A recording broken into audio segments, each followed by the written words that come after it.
Well, good day to everybody, wherever you are. Some of you are, it's morning for some and late afternoon perhaps for others. My name is Steve Gordon. I'm the current chair of the SIG HPC Education chapter of the ACM. And I'd like to welcome you to our webinar. Today we have Michael Clem and Bronis Desopinski. They're going to talk about OpenMP and its latest release. And so without further ado, I'd like to introduce Michael, and maybe you could say a bit more about yourself as you do the introduction to your talk. Thank you, Stephen. So I'm Michael Clem. I'm the Chief Executive Officer of the OpenMP Architecture Review Board. I also work for Intel as an application engineer, and I'm a long-time contributor to OpenMP. I think I joined the ARB in something like 2009. And with me, I got Bronis Desopinski. You want to say a few words about yourself, Bronis? Yeah, hello. I'm Bronis. I'm the chair of the OpenMP Language Committee, which is what qualifies me to talk on this subject. I've been involved in OpenMP almost since it was started, and very active on the Language Committee for at least 15 years now. I'm also the Chief Technology Officer for Livermore Computing at Lawrence Livermore National Laboratory. And in that role, I'm responsible for our large-scale architecture strategy. So in particular, I lead our procurements for big systems, including Sierra, which we recently cited and accepted. All right, thank you. So we are going to give you an overview of OpenMP. We released OpenMP 5 in November last year. Bronis will have much more detail on that. And we will go briefly through some of the major additions that we made for OpenMP 5. So that you can see how OpenMP developed and how it supports complex application scenarios. Before we are going to dive into the technical details, though, what I would like to do is quickly introduce the Architecture Review Board. So this is the governing body that owns OpenMP as a trademark and also owns the development of OpenMP as a programming language.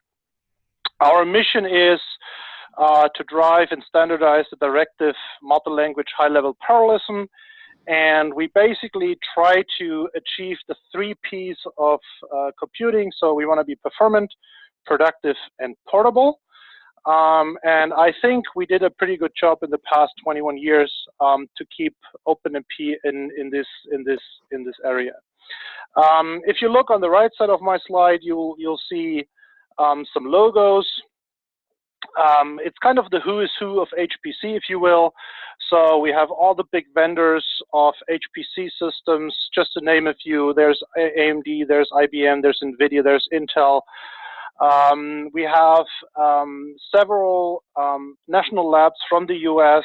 So Bronis from Livermore, Los Alamos, Berkeley, Sandia. So all the top tier computing centers are involved in OpenMP, and we also have several interested users from Europe, like the Barcelona Supercomputing Center, and we have several universities who do research in the field of OpenMP programming and contribute latest and greatest parallel research into the OpenMP Architecture Review Board.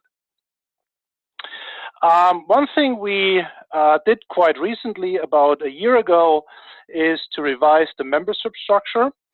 So one thing we wanted to achieve was to make it easier for contributors to actually join the Architecture Review Board, to contribute their findings, their pain points, their feedback into the Architecture Review Board.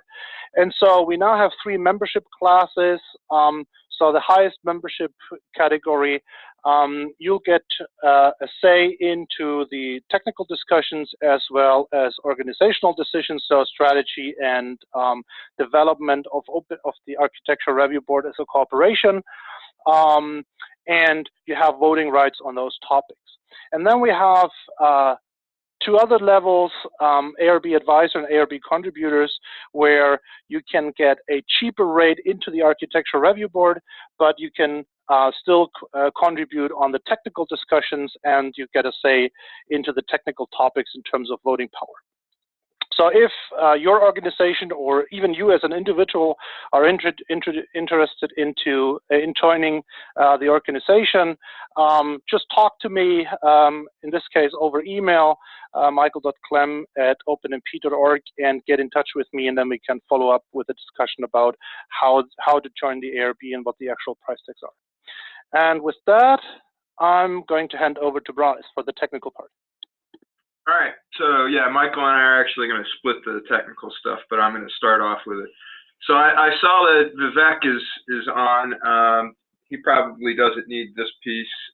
We weren't sure what the background of people would be, so we figured we would give a brief introduction to OpenMP in general, and then get into the real meat of the talk.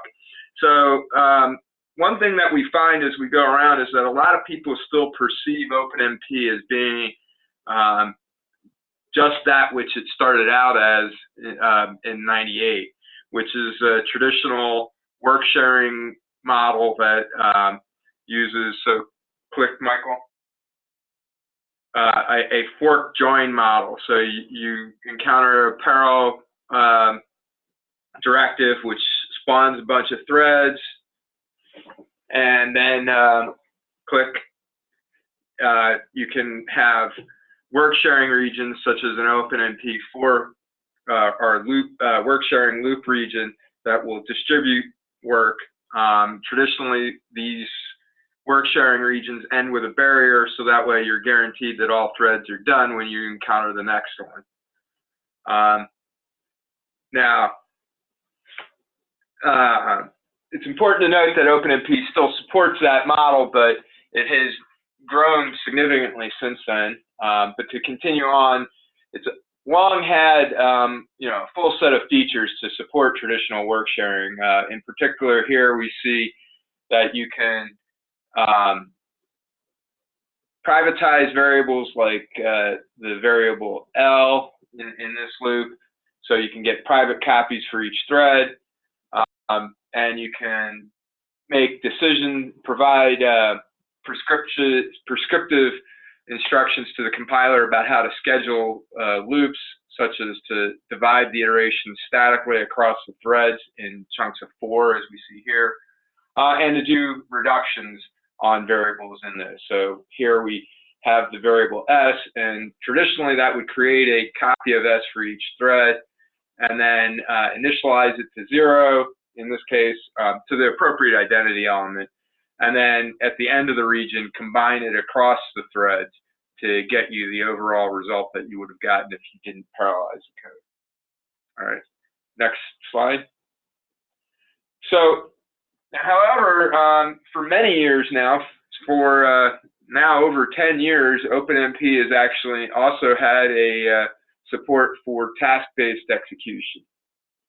So, in particular, this task-based execution model supports unstructured parallelism for things like unbounded loops. So with the traditional work sharing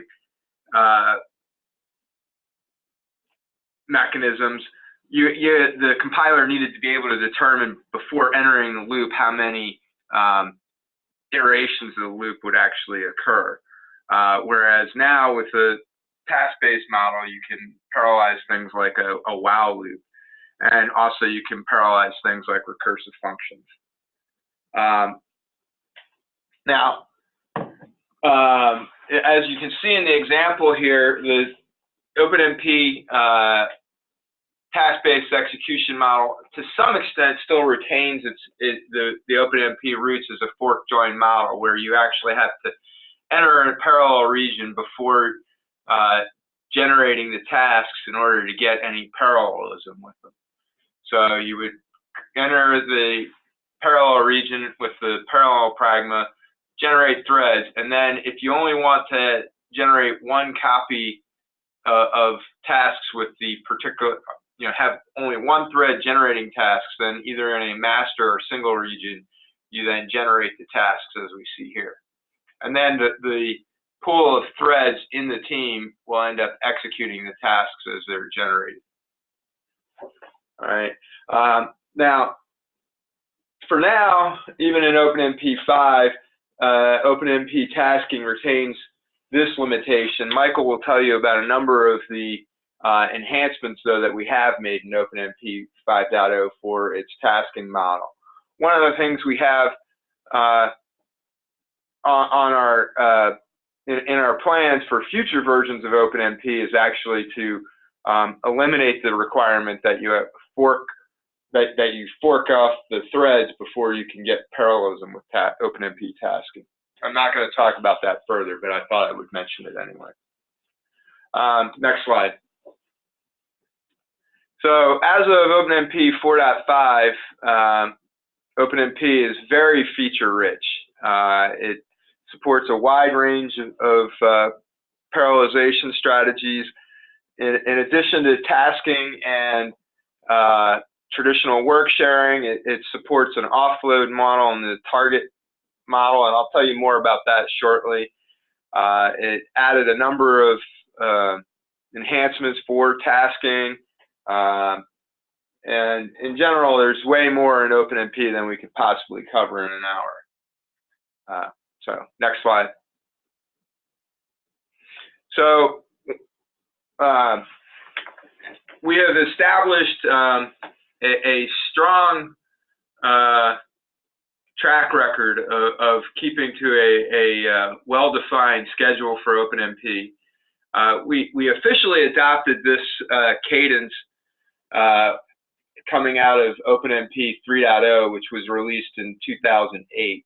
And at that time, we said we would do a minor release 2 years after our major release, and every 5 years we would do a major release. And we released OpenMP 3.1 in 2010, OpenMP 4.0 in 2013, OpenMP 4.5 in 2015, and then just last November, we released OpenMP 5.0.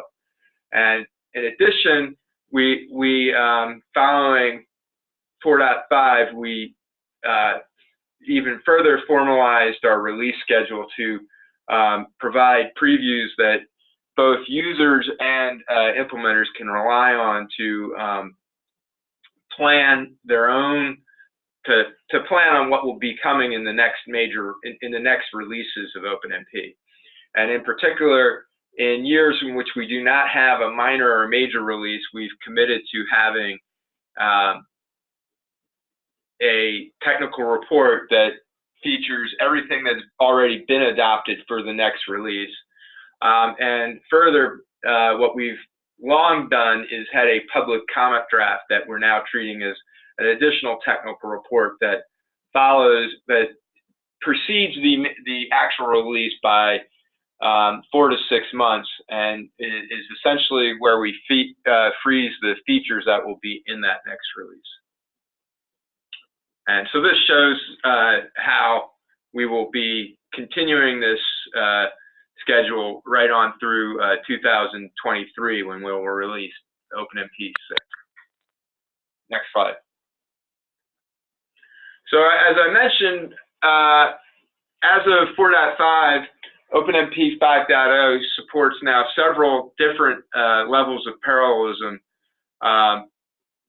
So the one level that it does not officially support at this point that's available in large-scale system is at the cluster level, where you group computers communicating through a fast interconnect. One could argue that the device constructs that we added in OpenMP 4.0 that allow us to support coprocessors and accelerators could also be used to support cluster-based models.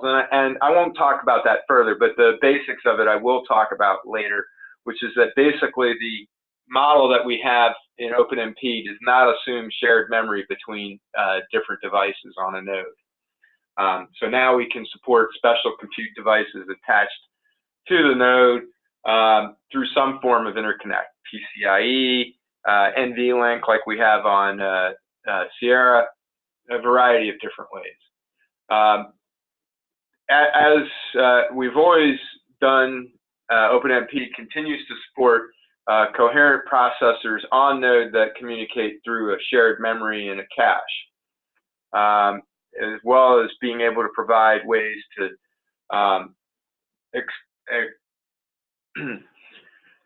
exploit multiple cores on a node, as well as threads on the same core, or vector or SIMD instructions on a single core. All right, next slide. So in OpenMP 5, we've introduced a number of powerful features to enhance programmability and generally to improve the user experience. Michael and I will tell you about a number of the new features. We're not going to cover everything because basically OpenMP 5.0. So in the past, OpenMP major releases have added new types of parallelization strategy. We ended up not doing that. The most significant new feature set to OpenMP 5.0 is probably the tools APIs that Michael will tell you about. However, all of the existing parallelization strategies have been significantly enhanced in OpenMP 5.0. Perhaps even more importantly, we've expanded the base languages to which OpenMP applies to cover all of the standards that exist for the OpenMP base languages of C, C++, and Fortran, including we completed support for Fortran 2003, which was begun in OpenMP 4.0. Anyway, I could spend all day on this slide telling you about everything that we've added. Instead of doing that, let's move on to the next slide where I will begin to tell you about some of the new features. But again, before I do that, I wanted to make sure that everybody is familiar with the device model that OpenMP had added in 4.0 and enhanced in 4.5 and significantly improves in 5.0 to allow the use of accelerators, such as GPUs, which is very important to those of us at Livermore, as well as I think at this point generally across the large-scale system community, as we see nodes with GPUs and other accelerators being basically the basis of just about all major compute systems. So the model is very simple. The original model in 4.0 was a simple blocking offload model with explicit data motion. So you would encounter a target construct which would say offload this region to a different device. You could explicitly tell the compiler how to move data to and from the host, between the host and the accelerator device. We actually added support in C and C++ to be able to do array sections, so you could take pointer-based arrays and tell the compiler what the dimensions were that needed to be moved to the device. For scalars or arrays that the compiler could see the dimensions of in C and C++, or for arrays in Fortran, in the region there, there would also be implicit to-from data motion. But you could limit it to just to or from motion if that's all you required. We also added several constructs, such as the teams and distribute constructs for providing better support of a variety of accelerator devices, such as GPUs. There are other annotation-based, directive-based models for using accelerators. One of the main things that distinguishes OpenMP from those other models is that it builds on the 15 years of prior work in building shared memory parallelism. that OpenMP already had. So all of the OpenMP constructs that existed in prior versions of OpenMP work on those on those devices. So you can use the traditional Worksharing, you can use all of the tasking constructs. All of those will work if you employ them on your accelerator. Importantly, you could also use the target data construct in order to move data from the host to the device and have it persist on the device for multiple regions. OpenMP 4.5 made several enhancements to this model. It added unstructured data, target data regions. So this is important for C and C++, where in C++ in particular, where you might create the data somewhere where it's rather difficult to then have a structured block as we would have had in the target data construct. But it also clarified that offload regions are tasks. So in 4.0, you could certainly have wrapped a target construct in a task region and had it execute asynchronously. But now, if there in 4.5, we added a no wait clause to the target region, which would indicate that it should be executed asynchronously. And as a result, all of the machinery that we have in OpenMP for tasking also applies to the target regions. So, for instance, you can set up dependencies between target regions, and in that way have point-to-point synchronization. Click, Michael, please. So this simple example will show you, allow me to go through kind of exactly how this target offload model works. So we encounter a target region and it says, click.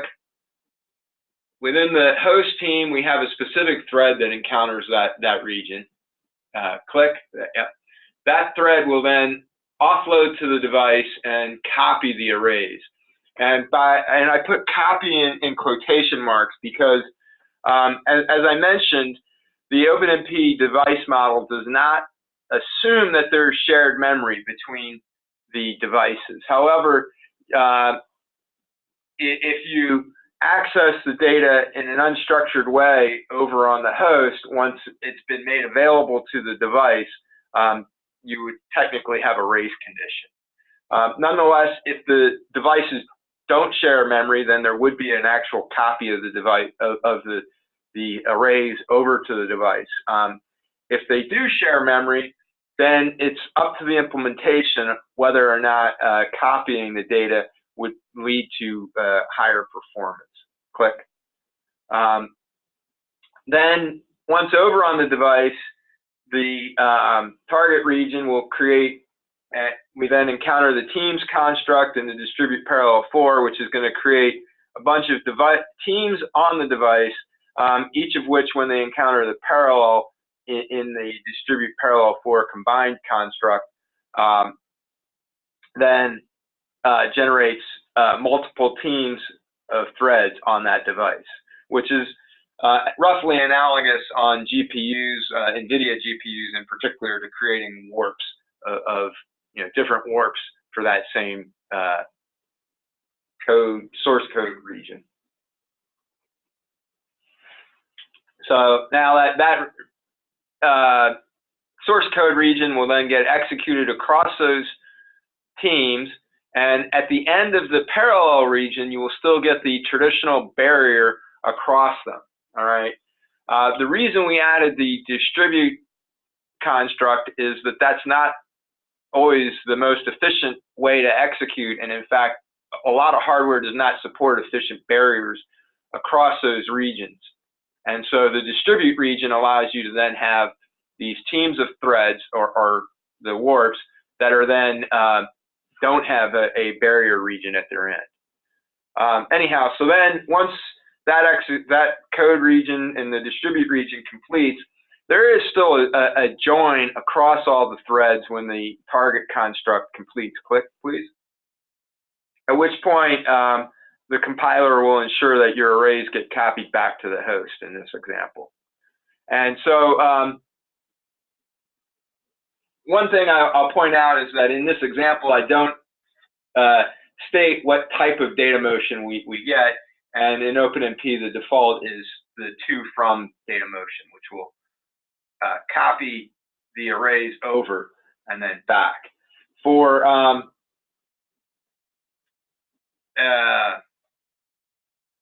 scalars, in 4.5, we made the default to be actually first private. So if I is actually a variable on the host, when the target region gets created, its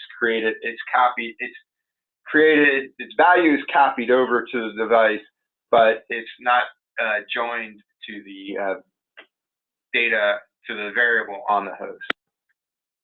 All right, so that's the basics of the OpenMP offload model, which those basics remain, and as I said, we have a number of enhancements to it. So first, in OpenMP 4.5, your code would not be correct if you say encountered a function which accessed data that you did not tell the compiler how to map to the device, because you would have no guarantee that the data would actually be available on the device, since you can't assume shared memory. It's becoming more and more common for accelerators to have a unified memory mechanism of some sort. Often now, as with the NVIDIA Voltas on Sierra, with actual hardware support for maintaining coherence across those devices. So therefore, requiring that you explicitly identify all data that is needed on the device creates an undue programming burden. And we were faced with a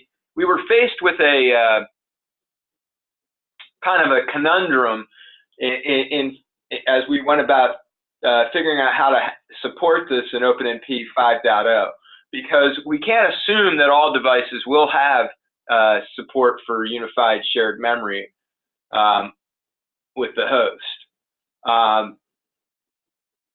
So what we ended up doing is creating a new construct that we call the requires construct. So in this example, it's a little more detailed than the prior one. And I show, first of all, that in order to access a function on the device, we actually have to tell the compiler to generate a version of that function for the device, which is the declare target, and I'll get to that in a minute. But now we can, within a compilation unit, declare that that the program assumes that shared memory is available. And basically, if you do this in all of your compilation units that include device constructs, you can then ensure that the compiler will generate appropriate address translations on the device as well as on the host, so that the shared memory is exploited. All right. So in this example, on the host, we initialize an array of these points in this data structure that we have, and now without any map clauses, we can go and access that heap data on the device. All right. And so that significantly improves the ability to use OpenMP on devices that support shared memory without giving up the support that we have for devices that do not support shared memory. All right, next slide, please, Michael. All right, so as I mentioned, through 4.5 and in virtually every other programming model that supports heterogeneous nodes today, you actually have to explicitly tell the compiler if you're going to use a version of a function on a specific device as well as on the host. And so previously, we would have had to tell the compiler that this do something with p-reference, p-ref function was going to actually be accessed over on the device as well, and to generate a version that uses the instruction set that's appropriate for that device. All right. One of the big things we realized in planning for 5.0 is that, well, so first of all, we were getting a lot of feedback that this was a huge burden on the programmer, particularly for C and most of all C++ programmers. And in fact, some C++ programs you almost cannot support when you have to explicitly identify the functions that will be available on the device. All right. So, so what we've done is we've made it so that the compiler will assume that a device version exists whenever it encounters a function in a target region. All right. So it'll just go ahead and generate the appropriate name mangling for that device function so that it will execute the correct device version at that point. Now, what will happen if the device version is not generated, if it does not know to generate that correct version, that device version when it encounters the definition of the function, is you'll get a link time error. It was amusing to us that many of the compiler implementers asked those of us from the user community if this was desirable.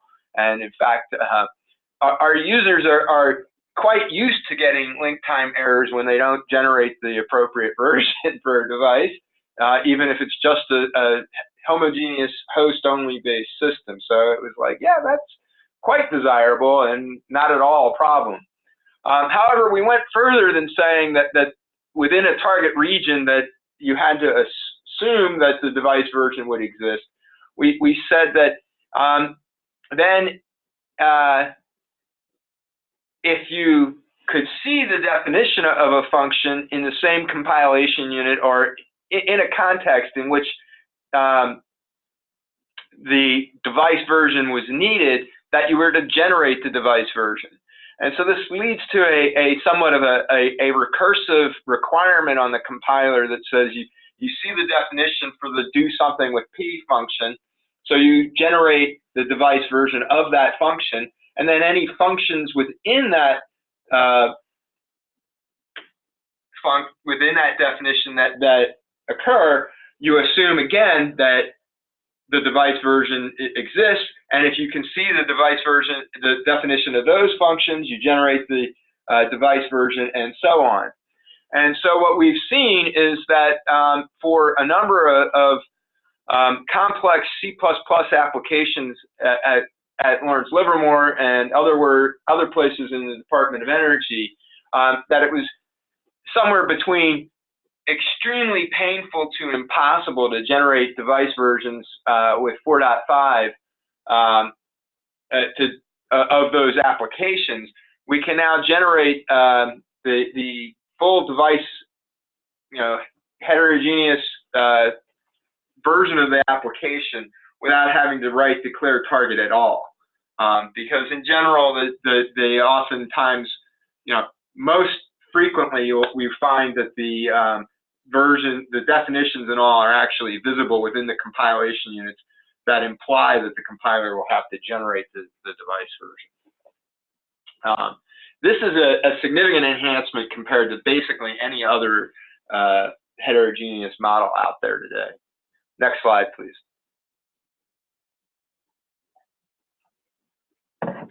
Nonetheless, while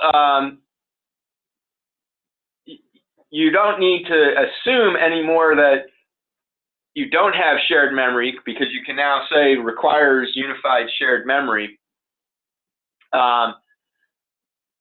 There are times where explicitly identifying what data motion is needed will provide a higher performance implementation. And in addition, if your system doesn't support unified shared memory, oftentimes supporting a complicated pointer-based data structure like that shown in this example would require a lot of difficult work in prior versions of OpenMP 4.5 and in other systems that allow you to use heterogeneous nodes. Basically, you would have to ensure that the array of the initial data structure gets created, and then explicitly link in the data that's pointed to, and so on until you get it all together. So what we added in 5.0 to address this is a way to declare how to map complex data structures to the device. In 4.5 and 4.0, OpenMP assumed that a block copy of byte-wise copy of data was sufficient. All right, and so you would block copy over the data structure, and then you would have to actually allocate the array, the pointers, and link them into the data structure and so on. But now you can tell the compiler that when it sees this myPoints data structure, that it should actually copy over the needed data as shown here. And this is actually a recursive mechanism as well. So you can actually map over entire tree-based structures in this way. And so this mechanism allows us to now handle most C++ data structures, and to some extent to do selective copying of elements of those data structures. Anyhow, so this is a significant enhancement. We actually do plan further enhancements in the future that will allow you to have data-dependent decisions in how things are mapped. Next slide, please. All right, so in 4.5, through multi-level device parallelism, as I already mentioned, the way we support this is by explicitly telling the compiler how we want to parallelize things on the device. All right. In 5.0, we've added a new construct, next slide please, called the loop construct. And this is a less prescriptive construct than traditional OpenMP work-sharing constructs are. So what we had previously was the work-sharing loop construct that I talked about earlier. We also had, as of OpenMP 4.0, the SIMD construct that says to parallelize across vector or SIMD lanes of a device. And we also added a task loop construct that better supports loops using tasks. But all of these are really rather prescriptive. They say you will use this type of parallelism for this loop. Next slide, please. So anyhow, so as I mentioned, the loop construct allows the OpenMP implementation to pick the right parallelization scheme for a specific loop.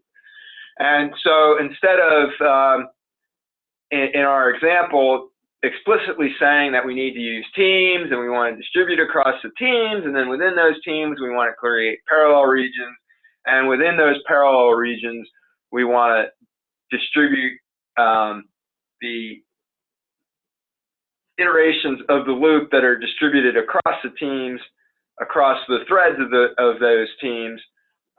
We can now just with a single construct say, compiler, parallelize this loop across the device as you see likely to be most useful. So it could, in fact, distribute it across teams and across threads within those teams, and even across SIMD units within those threads when it encounters this. All right, next slide, please. Another major addition that we have added into OpenMP in 5.0 is the metadirective.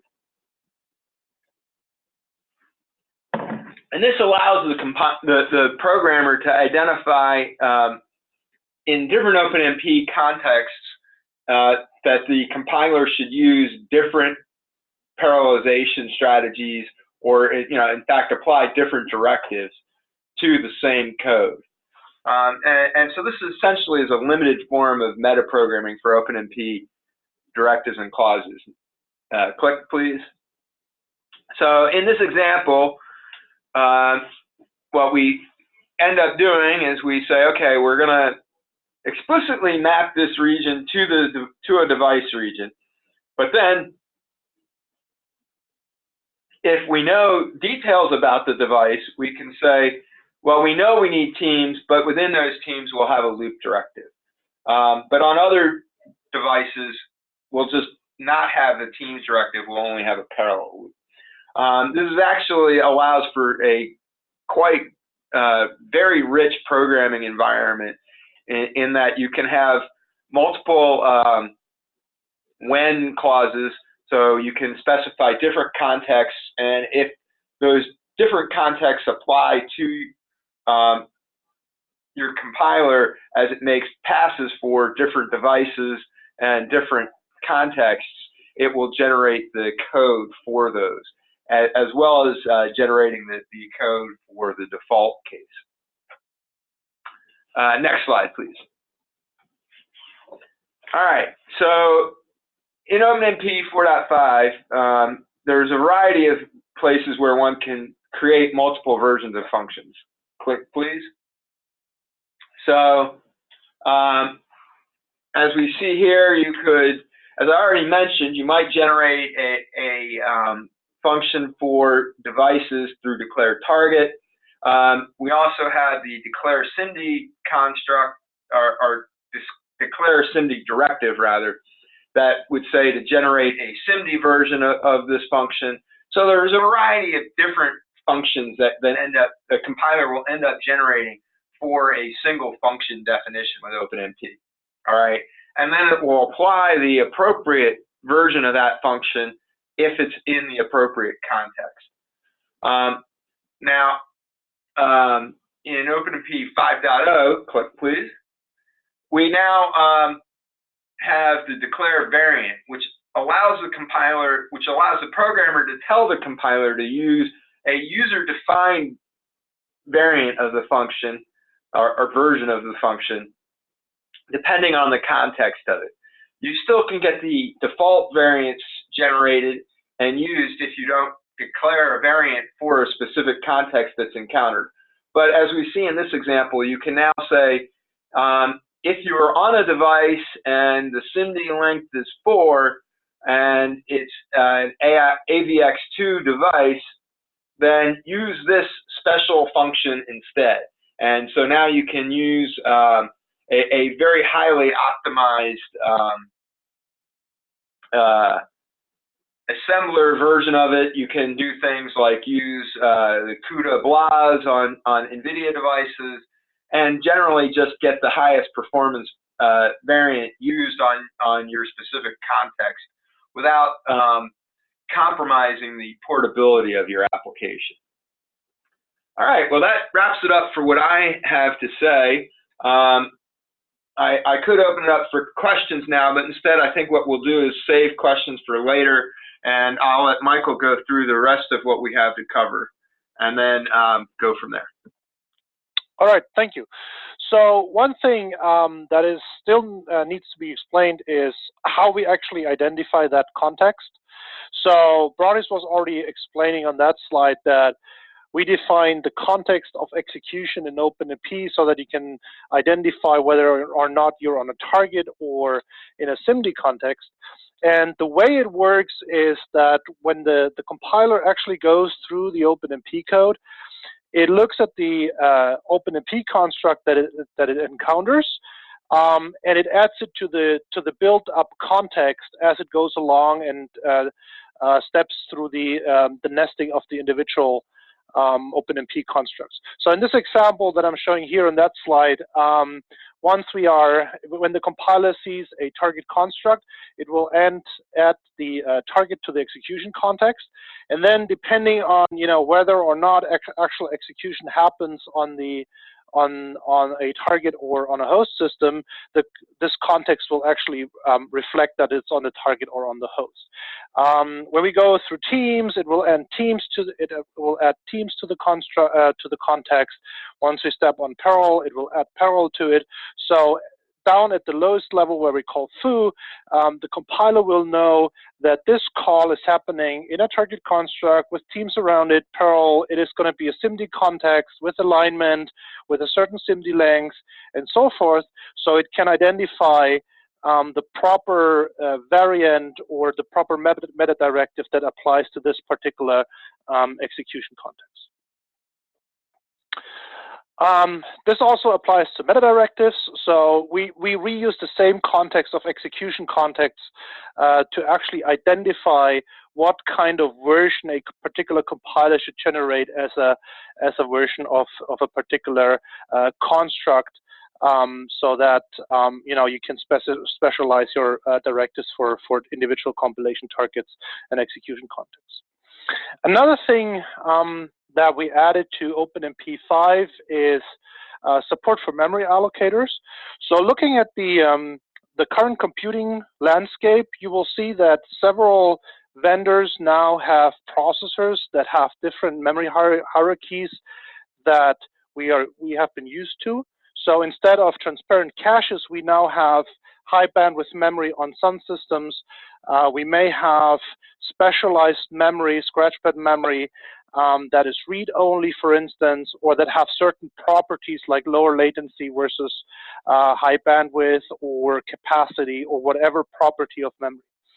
And while programmers were able to actually use those features in reality, it was rather cumbersome because all the interfaces to talk about those concepts were non-portable. So if you're on Linux, you have NUMA CTL or from Intel Memkind. If you move to another system, you may not find those libraries. And so OpenMP 5 now standardizes those interfaces. We now have an extension to the existing data sharing clauses where you can express where this data sharing should actually happen. So should the private variable be allocated in high bandwidth memory or in regular DRAM? We have allocation and deallocation APIs. So we have a replacement for malloc and free, essentially in C terms, where you can say, I want this piece of memory to come from a particular memory with certain traits. And then there's the allocate directive for Fortran, where you can modify the allocate statement in Fortran or modify how a C++ compiler allocates something like on the stack or in global file scope and move those allocations into different memory segments. Here's a short example. What it does is it basically uses malloc to retrieve some memory from the system, and then it has a little bit of OpenMP code to privatize an array and to offload something to a GPU, for instance, and to have private data there as well. And so what I'm going to do here is I'm going to add OpenMP allocate directives to the code to, for instance, move the allocation of A, which is usually a stack local variable, into the high bandwidth memory of the system if it's available.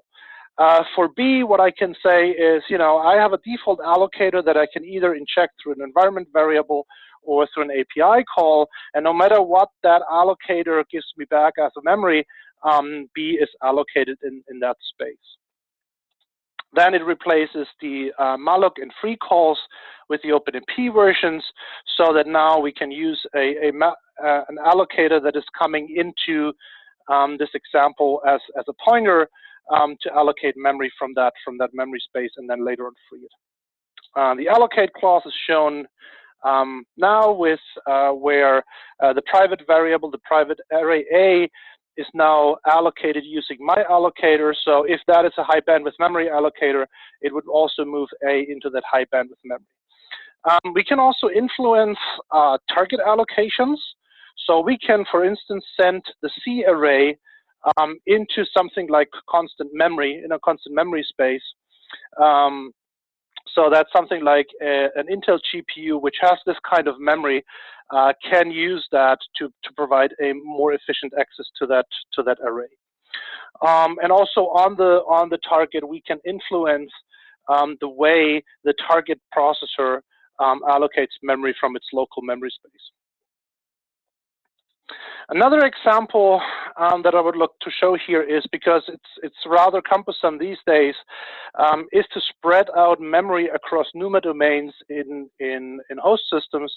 So the traditional approach here is to allocate the memory through malloc and then apply something like the first touch policy from the Linux kernel to touch the data in an initialization thread to make sure that the physical pages of that virtual memory allocation are spread out across the NUMA domains. With OpenMP 5, what you can now do is you can actually rely and enforce that behavior by defining a proper allocator for that memory. So what I'm going to do here is I'm going to create a list of memory traits that I would like to use to describe the memory I want to allocate. So in this case, I want to partition the memory across the NUMA domains. Plus, it should be in blocked fashion. So each NUMA domain will get roughly the same amount of physical pages. And then I'm going to create a new allocator that basically takes those new traits and describes them to the OpenMP implementation, that once an allocation is made through that allocator, it will automatically partition the memory across the NUMA domains. So that's a lot easier and a lot more reliable than what we had with this implicit first touch policy from the Linux kernel. And here's now a graphical representation of what is happening.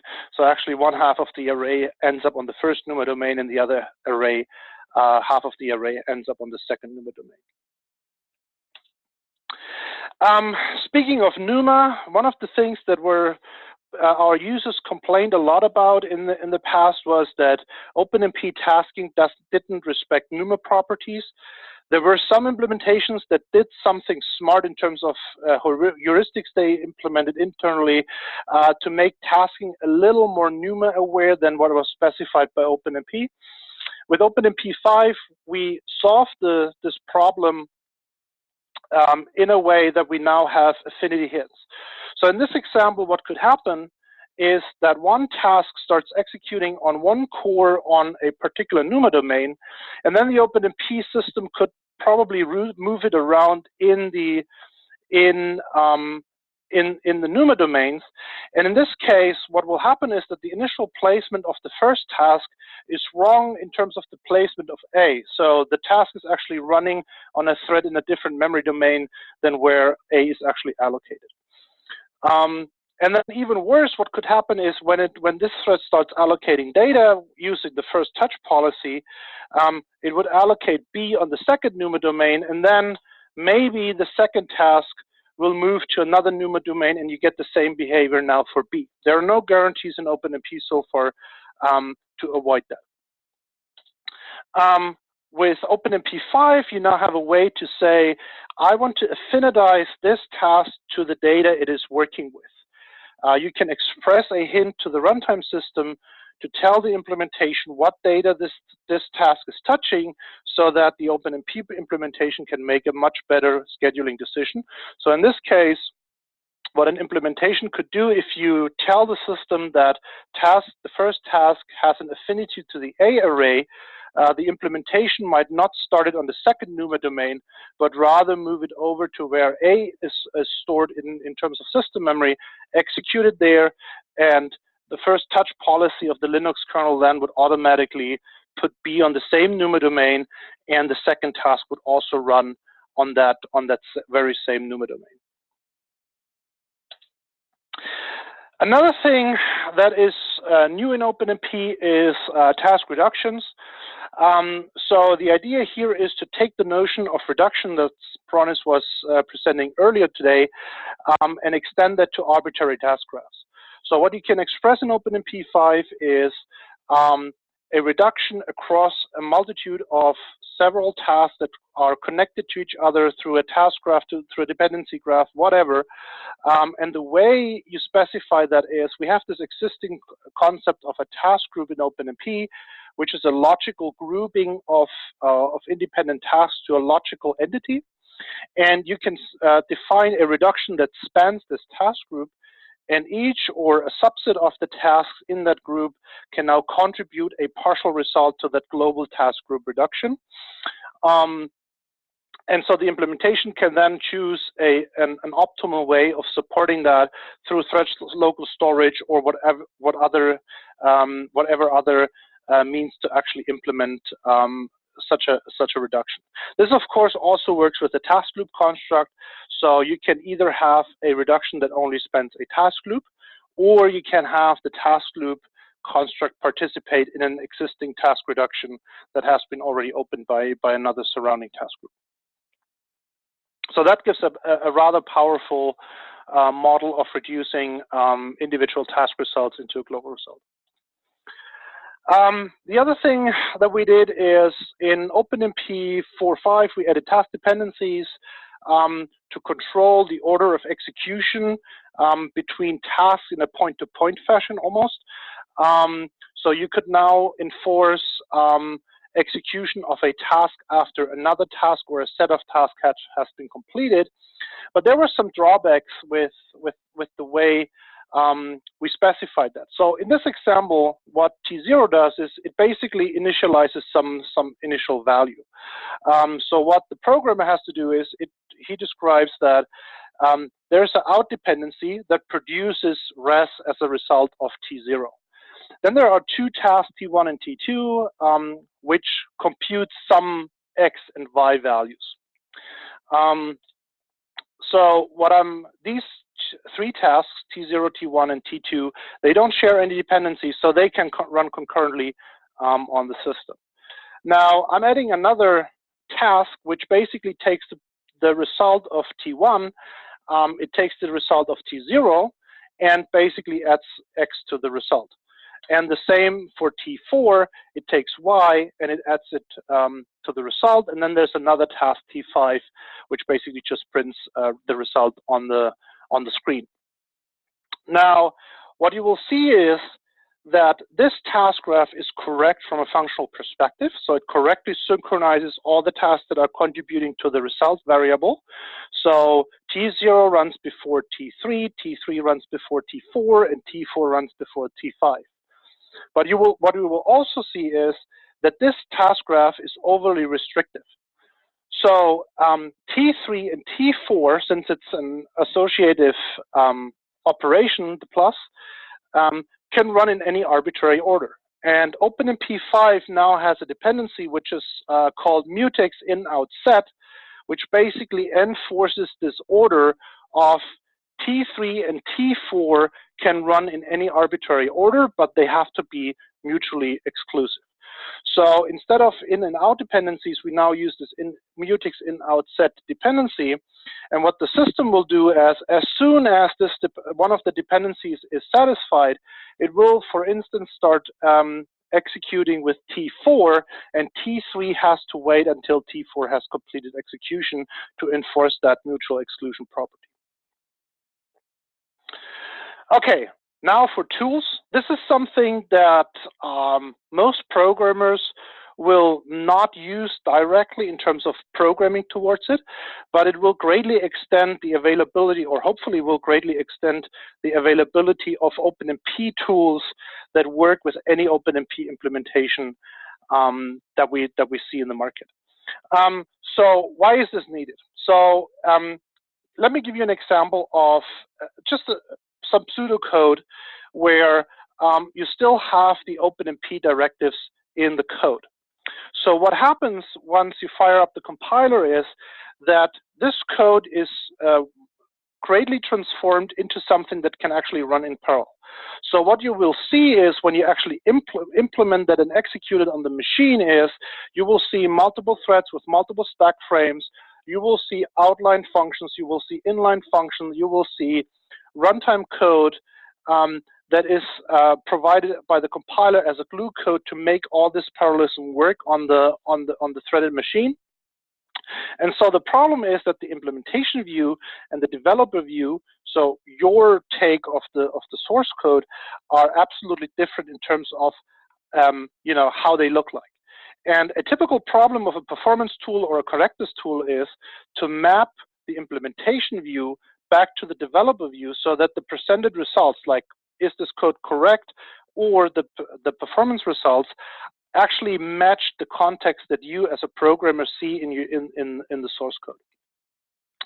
So one thing we did is we extended OpenMP 5 with a standard interface that a tool vendor like Intel's vTune team can use to call into the OpenMP library and map the implementation view into the developer view and provide the programmer with the context of execution rather than just presenting the implementation view and the gory details of how the code was transformed to run on the machine. So here's an example how this works. So there are two interfaces to do that. So the first one, OmpT, that's a tool for first-party tools. In our terminology, these are tools that attach into the application by running in the same address space. So the tool is basically part of the application. And what OpenMP now provides is so-called callbacks that the implementation can invoke to give more information about the OpenMP context to the performance or correctness tool. So, for instance, I'm giving a few examples of those callbacks. So, anytime a parallel execution begins or ends, there's an event associated with that, and anytime that event happens, the OpenMP runtime will invoke the tool to tell the tool that this event just happened. Or anytime somebody creates a task in the system, there's another event that a task has been created, and the tool is informed by invoking the proper callback. Another interface that we specified is for third-party tools, which in our terminologies are tools that are attached to the application process from the outside. A typical example, and that's why it's OpenMPD, is a debugger, which runs as a separate process on the system, but talks to the applications through some interface. And the tools interface for debuggers, OmpD, it basically specifies a translation interface that a OpenMP implementation has to ship. And that implementation interface basically translates the internal data structures of the implementation into something that the debugger can understand and relate to in terms of OpenMP terminology. Here's an example. So let's say a segmentation fault, so an invalid memory access occurs in a thread 100. And now the question is this an actual OpenMP thread or is this something else? And where is this OpenMP, and if it's an OpenMP thread, where is this OpenMP thread running? So what the debugger would do is it would load the translation DLL, the OmpD DLL, into the debugger. It will initialize it. It will attach everything to the application process. And then the debugger can query the OpenMP implementation that runs in the application space to ask the question, do you know thread 100? And if you know it, is it a device thread or is it a host thread? And depending on that answer, what the debugger will get back is a thread handle that describes that OpenMP thread, and then it can either attach to the target device and get, to ask the same question for the target device, or it can just go to the host thread system and ask, what is this thread? Does the OpenMP system know about that thread? And if the answer is yes, then this is an OpenMP thread. And now we can present that thread in the context of OpenMP, the parallel region it is running in, the iterations that it is running on, and get the OpenMP context of execution into the debugger and present it to the programmer. All right, this is the last slide. So OpenMP 5, you've seen just a glimpse. We were scratching the surface, but from the overview slide, you've seen that this is a major leap forward. It's probably the biggest release since the first releases of OpenMP ever. We released it shortly before SC18 in November. I think we hope that we got the point across that all the new features we put into the OpenMP language significantly either enhance the existing ones or introduce new ones that make OpenMP more amenable for complex application scenarios. There are new ways to express parallelism. We're trying to strike the balance between prescriptiveness and descriptiveness in OpenMP. And one of the major additions we made that I was presenting a few minutes ago is the well-defined interface for tools, so that the tools ecosystem will hopefully grow with the existence of OpenMP 5. We have 21 years of history in OpenMP. Yes, OpenMP is a directive-based programming model, but the concepts that we implement in OpenMP as a parallel language are very, very modern. So we have very powerful features for complicated algorithms and complex algorithms. Programmers can either have high-level access to parallelism. They can start easy with Parallel 4, but they can also have a path forward to very, very highly efficient parallel programming. We support the whole spectrum of what is in computing today. So from co-processors to threads to SIMD, we support all the levels of different parallelization strategies for those systems. And the task-based programming model is OpenMP's modern approach to parallelism. As Bronis was explaining, we have target constructs also as tasks, so that they nicely blend in with the host-based tasking. And so this, I think, is the modern way of programming OpenMP, despite that we still support the legacy that Worksharing construct that we had like 20 years ago. And with that, I would like to thank the audience for attending and for listening. If you want to know more, openmp.org is our website, where you will find information about upcoming OpenMP events. There's a YouTube channel that contains a lot of training materials. There's a blog. So that's kind of the one-stop shop for all information regarding OpenMP. Thank you. Well, thank you so much. I'd like to open this up for questions now, and so if you have a question, you can either type something into the chat window, or you can unmute and ask it with voice. So, questions? We have several thank yous in the chat window.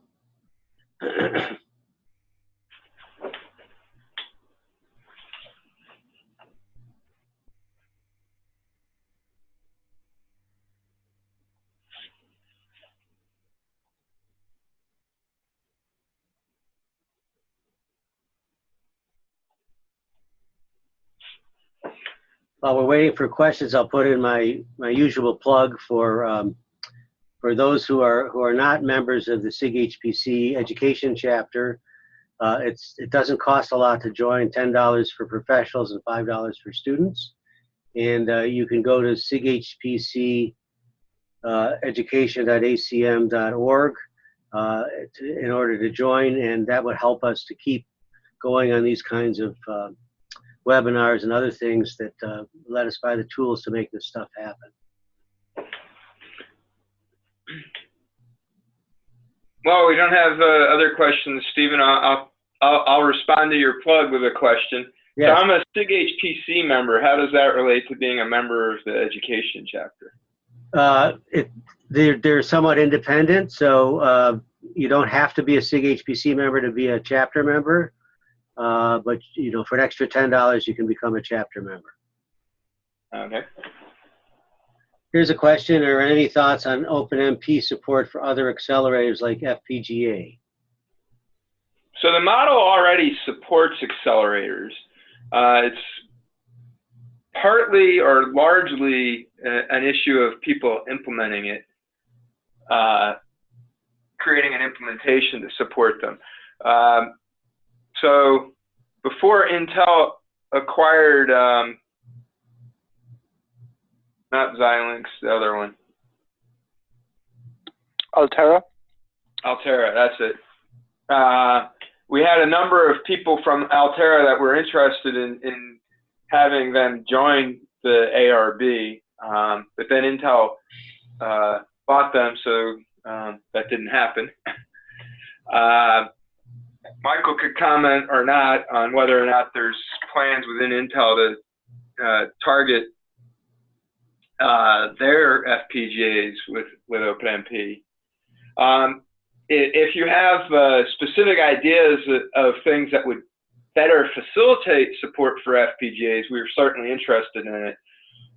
One of the major directions that we're figuring to go in for OpenMP 6 is to add more support for real-time systems, which will further expand both the tasking support and the device model, potentially requiring better support for things like FPGAs.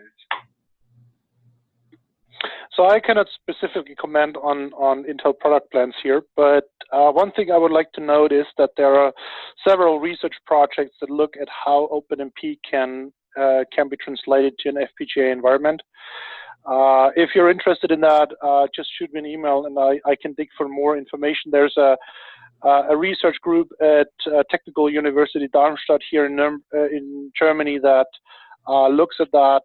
There's another research project called Orca HPC that looks at OpenMP support for FPGAs, and I'm sure that there are also US-based research project. I heard about one in Illinois at Urbana-Champaign, where they're also looking at how to compile OpenMP for FPGAs.